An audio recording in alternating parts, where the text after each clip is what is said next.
What an important day for Juventini today. The board of directors. Will we have a new president? What about Dusan Vlahovic? Could he possibly leave already in January? The press conference of Igor Tudor later today. That big puzzle. Who is starting as a number 9? Is Vasilija Adzic ready to a starting role in the game of tomorrow? And then we speak about a lot of other things, because today it's a day of a lot of news for all of us, Juventini of the world. So ciao Juventini of the world. My name is Giuseppe. Welcome back on the channel. I hope you're all doing well. We prepare ourselves because today is bomba video. Maximum of like. Don't forget to subscribe. We start immediately with il CDA, il Consiglio d'Amministrazione. This is the board of directors meeting that is held at least one time a year, actually twice, but this one is an important one, the one of September, October, where a lot of people from the black and white world are expecting a lot of news today, a lot of changes today. So what could possibly happen?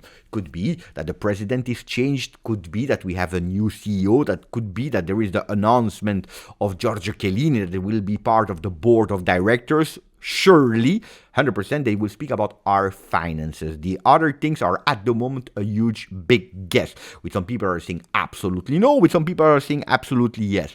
Before telling you what could possibly happen, let me just tell you one thing.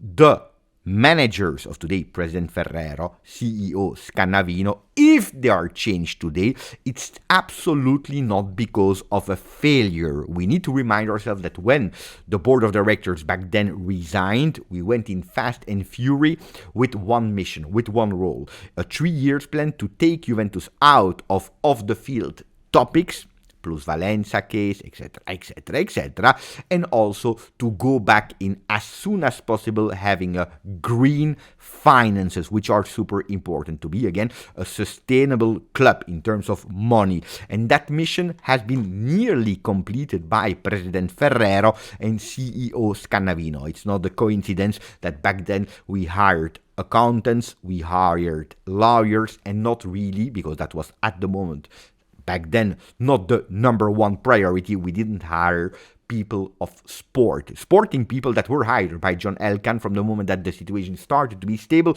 with the best one on the market, Cristiano Giuntoli back then, followed by Thiago Motta, the most in vogue, the most trendy name, to hope that we could open a cycle that didn't work out, we know it, and immediately with the money of the ownership, they solved that situation in stopping first with Thiago Motta, and by consequence also at the end of the year by Cristiano Giuntoli, looking for other solutions, and not only a name but a structure that is really starting to see now the birth of a new Juventus, with a Damien Comolli that is at the moment general director. We have Giorgio Chiellini, we have François Modesto. Yesterday the announcement of Darren Burgess that will integrate that team. We are missing a sporting director, so a football structure that is totally different as what we had in the past. And I'm really convinced that that structure can bring Juventus again at the top. I always told you, a strong Juve is a consequence of a strong management. And I must say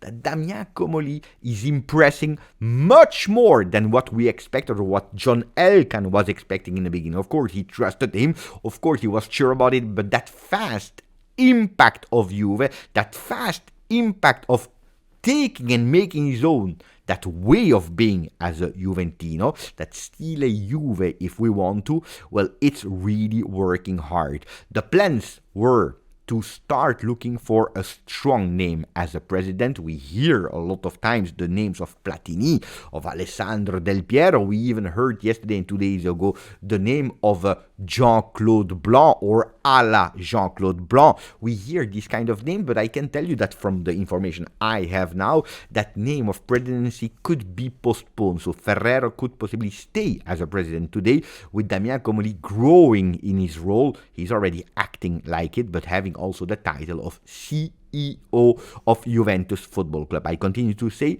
the old management will not be dismissed or stop their mission because of a failure, but the natural consequence of a Juve that is evolving towards their plans. So that's super important to understand. With the Giorgio Chiellini that could possibly continue to grow in his role step by step by step. You know, the moment that we heard the first rumors of Chiellini coming back to Juve, I always told you pay attention, because that could be a name that gradually learning process could become a president of Juve. That will not be the case today, but the Giorgione Chiellini that step by step is growing and that could enter the board of directors officially today. So these are the news that we are expecting today in that board of directors. Of course, we will come back when we have fresh news, because now it's the moment to start speaking about football. Football mercato with Juventus is thinking about January.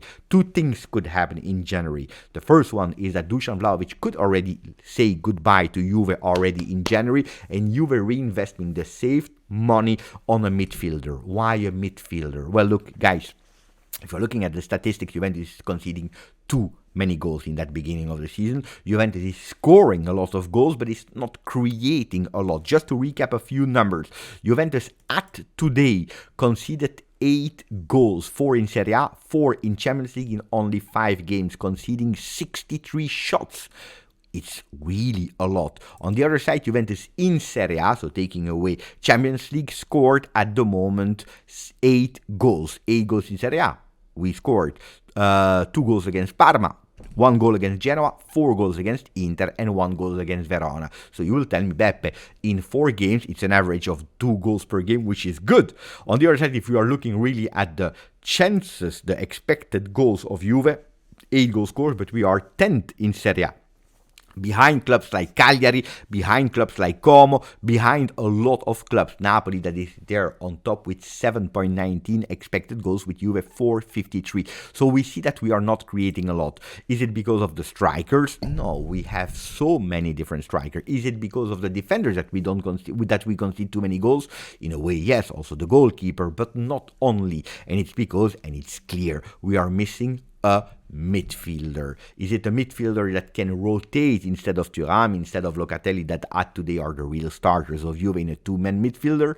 Is it a midfielder that can reinforce the midfield going gradually towards a 3-man midfield? These are questions that at the moment nobody can answer. But Juventus clearly understood that the midfield is missing. And no, it's not after the Verona game that suddenly they woke up and they said, oh, we are missing a midfielder. It's a midfielder name that we are looking already since the entire summer. Yulman, Xhaka, Bissouma, Ndindi, Kessié, so many names were there in the list of Juve to reinforce the midfield. At the end, because of opportunities, because of the money that they were asking before, because of so many different reasons, we didn't go for a midfielder Juve is looking for. Is it Milinkovic-Savic? Well, I don't think so. I don't hope so, because Milinkovic did fantastically well at Lazio. We all remember his 8th season with the Biancocelesti. He did fantastically well. We have these highlights and skills video, but is he mentally ready to again put the plug in after 2 years and a half in Saudi?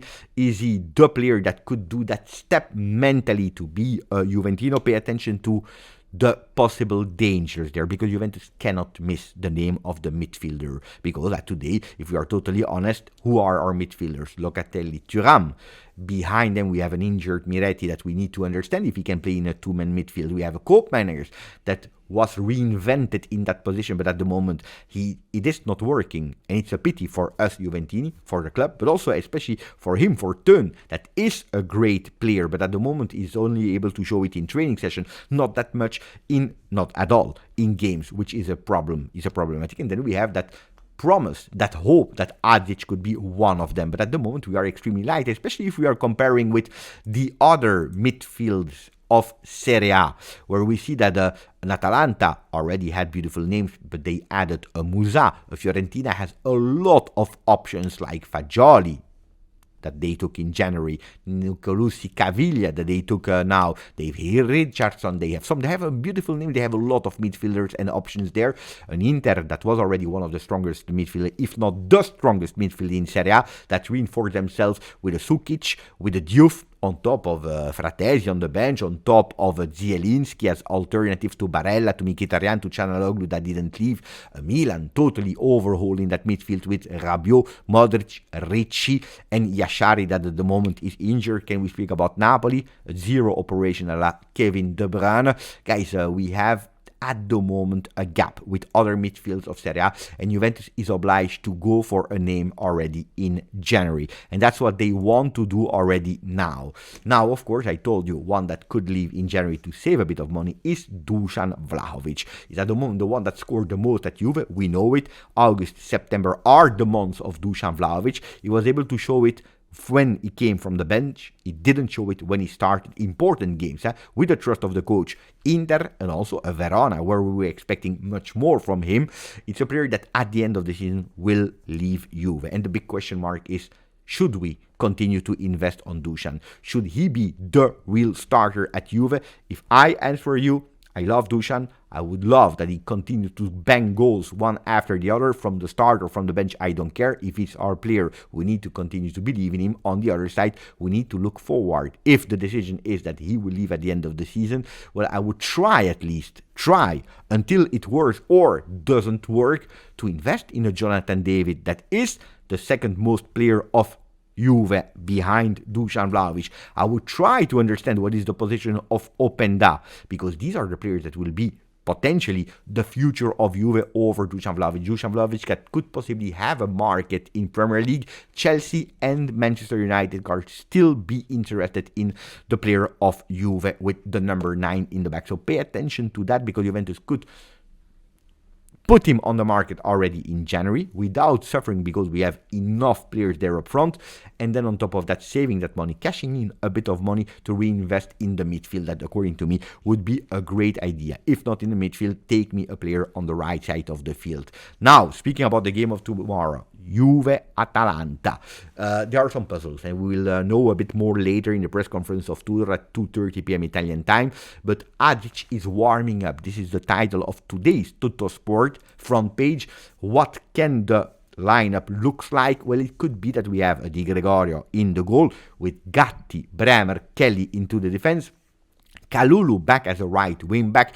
Locatelli, Thuram in the midfield with Cambiaso on the left. Up front, Yildiz, Adzic behind Jonathan David. Why Adzic? What could be the idea of Tudor there is to start progressively to go towards a 3-5-2 or towards a 4-3-3 in the future, but at least to start working on that 3-man midfield, because a movement of Adzic could be that he starts behind the striker to actually, when in defensive phase, when in non-possession, dropping a bit more to reinforce a Locatelli Thuram to be with 3 men. That could be the potential idea of today, or tomorrow at least. Adzic that impressed a lot in the game of Inter, but also in training session, not only now, but also in the summer. So he could be one of the starters. Pay attention, Cabal could be another option for the start of the game. That's a name that I'm pushing since last week. I really believe that Tudor is really confident that he can be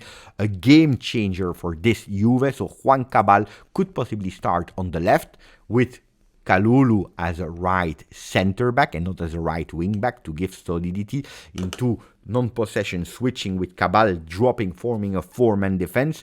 Cambiaso could potentially start on the right side if it's not Kalulu. So let's see, with Thuram, Locatelli there in the middle. And then even if Conceição is yesterday again was training in a separate way, so not the entire training session with the team, I think that it's not because he's injured, because he's not injured anymore. We saw him against Verona. It was one of the best ones. But actually to start individually, he needs a bit more rest. He needs to work a bit more on his own. He doesn't need to press that much at the moment to go with a maximum effort in training session, because we want to keep his energy. So I would not be surprised to see Conceição there from the start. Then, of course, you have the Joker. You have the mystery card that is Edon Dzegrova. Some papers are saying he's not ready from the start. Some papers like Adzic are saying pay attention, because Dzegrova could possibly be the surprise of the game, because he is ready. Especially if we are listening to his fitness team, we know it. He is ready. Is it like that or not? This is something that we will discover not today, because Tudor will not reveal it, but probably already tomorrow. Ragazzi, if you enjoyed that video, please put a maximum of like, share it with your Juventini and non yet Juventini friends. Subscribe to the channel. Grazie, forza, Juve.